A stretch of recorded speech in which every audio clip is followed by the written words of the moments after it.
Hello and welcome to PlayStation Access. My name's Rob and I'm back once again to help crush down a whopping mountain of PS5 games into more climbable hills. Yes, it's another top 10 list, and this month I'm looking at the best PlayStation Plus games. That is, the finest picks included in the Game Catalogue, available for all PlayStation Plus Extra and Premium subscribers. The catalogue is like your local library, but for games. Instead of rooting through dog-eared Dan Brown books, you step in and gather up armfuls of the greatest games on PlayStation. Also, there's no scary old librarian shushing you. As with all our PS5 top 10 lists, every entry has a native PS5 release. They show up on the store and your PS5 as their own distinct version, so no backwards compatibility picks on PS4 have made the cut. If you're hungry for more recommendations, check out our playlist of other PS5 top 10s and share your own favourite PlayStation Plus picks in the comments. Now, let's dig in. First up, Ratchet and Clank Rift Apart, and an adventure that was tackling the multiverse long before it was cool. It's all thanks to a Dimensionator that tears rifts between alternate realities, but where movies pull off that effect with huge CGI budgets, the technical heft of the PS5 achieves the magic in real time. You'll see Lombax and friend tumble from dystopian cities to dinosaur lands with barely a flinch from your PS5 SSD, before harnessing mini-rifts to pinball around fights as you unload shrubbery guns and poison-puking mushroom pals. Actually, make that Lombaxes and friends plural. Along with new worlds, we meet their versions of Ratchet and Clank, the brilliant new Rivet and Kit. Dare I say twice as many heroes, twice as much fun? Yes, I do dare. If you've got PlayStation Plus, hurl yourself through this rift as fast as you can. Next up, Demon Souls, where the only rift is the one that's opened up between me and my own fingers. Why can't they stop the Tower Knight mulching me for the umpteenth time? Feeble sausages! But back in I go, because I can't resist the allure of Bluepoint's staggering facelift. This is very much the adventure you know and love and fear and curse from 2009, the first taste of Hidetaka Miyazaki's industry-conquering Souls formula, but decked out with 4K textures you can practically feel, and DualSense haptics you can definitely feel, as steel grinds against bone and triggers tighten along with your bowstring. Of course, you're often too lost in the deep concentration of storming Boletaria's ominous keeps and groaning dungeons to pause and smell the roses. Probably for the best. I imagine they smell of your own pulverized corpse from that last Tower Knight encounter. Have fun! We've all heard of dirty cops, but in Disco Elysium, you're something ickier, a grubby cop. A detective who's obliterated his sense of self at the bottom of a bottle and must now rebuild his personality at the same time he reconstructs ghastly crime scenes. That may sound like a bad hang, and in many ways it is, but it's a true original. Okay, the dialogue trees and sudden skill checks might bring Baldur's Gate to mind, but you're more likely to be wrestling with your grip on reality than any physical attacker. So, what kind of cop will you be? Will you wield logic as a Sherlockian sleuth, or charm your suspects as shambolic Columbo? Perhaps you'll deploy some maverick muscle a la Luther. Just don't overexert yourself. Your ticker might give out at any moment. With humour as acidic as our cop's upset tummy, there's no other game like it available on PlayStation Plus. There's a frankly impolite amount of adventure crammed into our next entry, the Uncharted Legacy of Thieves collection, which brings together polished versions of both Nathan Drake's grand finale in Uncharted 4: A Thief's End and the chunky encore expedition Uncharted Lost Legacy, starring uneasy allies Chloe and Nadine. Seriously, let's crunch the numbers. 31 chapters, 10 countries visited, 500 crumbling cliff ledges, 3 wisecracks a minute, 4 miles of very muddy road, 2 Drake brothers and 1 lovely elephant ride. Oh, and the most crucial stat of all, 1 massive grin plastered across your mug as you thump goons in pirate paradise, plunge into the prettiest water ever committed to pixels, and drive jeeps very slowly just so you can enjoy in-car banter with your sidekicks. Yeah, there's a lot of backseat driving going on. Yeah, these Uncharted games, they're pretty good.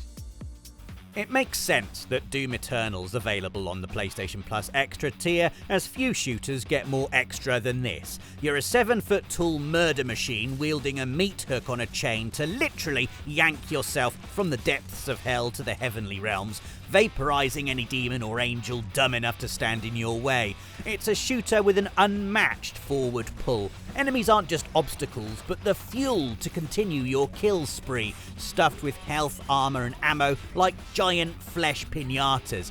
How you execute them, an eye-plucking finisher, say, or a belch of fire from your flamethrower, shapes the goodies you pull from them, turning fights into vast, blood-stained puzzles. Don't worry if that sounds too cerebral. Brain matter only exists in Doom Eternal to be stomped on. Once you're locked into its brutal rhythm, there are few action games more instinctual than this.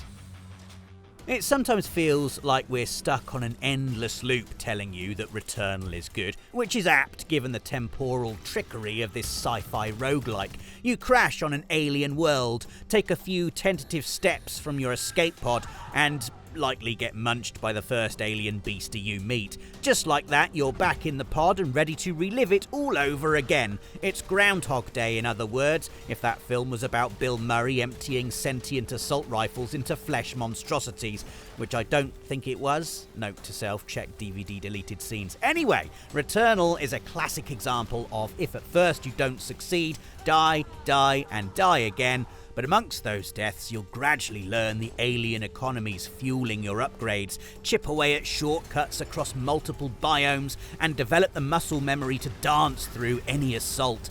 When you emerge at the other end, Returnal will be ingrained in you forever. The Witcher 3. Depending on how you look at it, either the greatest RPG of the 2010s or the best card game with a bonus open-world adventure attached on the side. Whether you're here to humiliate peasants in a game of Gwent, said card game, or liberate their hovels with your monster beheading know-how, this 200-hour beast has you covered. As fun as it is to watch Geralt glower his way through his TV show, nothing compares to stepping into his monster gut-smeared boots and living the Witcher life for yourself. The balletic limb lopping as you clear out bandit camps, the endless lip gnawing as you weigh up unwinnable dilemmas, the saucy loin bumping that I'm not going to show in this video for fear of age gating, or bin all that off and let the apocalyptic sods of the Wild Hunt run roughshod as you drain some poor drunk's life savings with your deck of spy cards.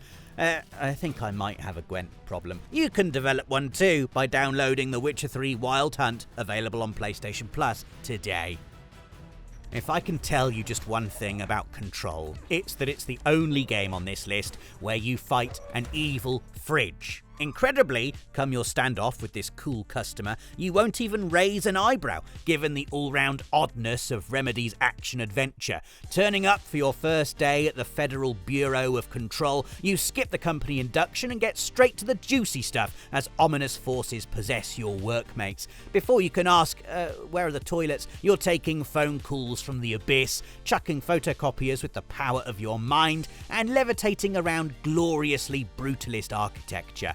It's also the centrepiece of Remedy's connected universe. Ideas introduced here play out in Alan Wake 2 and future Remedy games to come.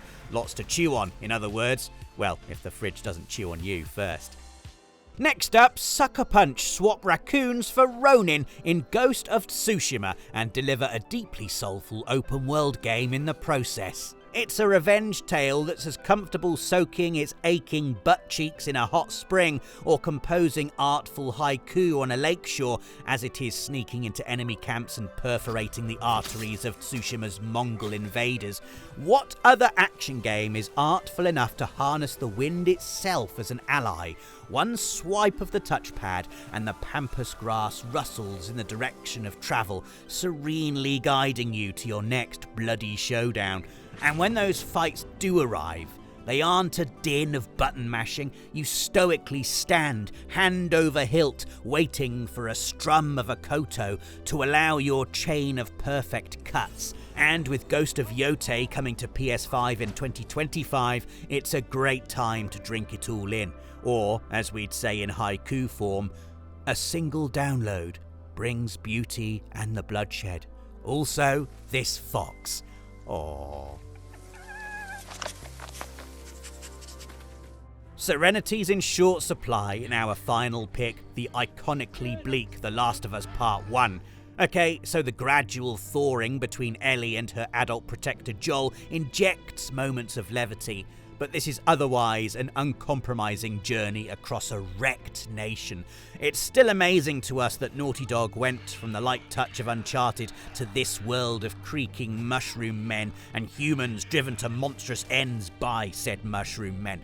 Even having played it countless times and watched the story retold in the HBO show, we're always drawing more from it. Little sad stories hidden in the remains of the world, or the tiniest of glances from the amazing human puppeteers behind our heroes, Troy Baker and Ashley Johnson. The game looks now more nuanced than ever before thanks to a radical PS5 overhaul of character models, lighting and motion capture. Whether you're a grizzled survivor or only freshly bit, you owe it to yourself to play this story in its finest form.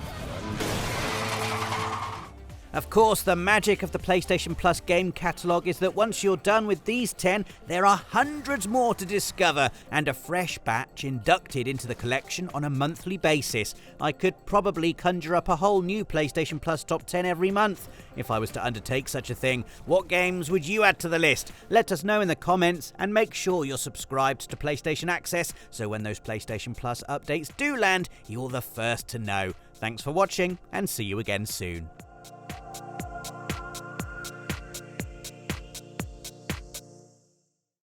PlayStation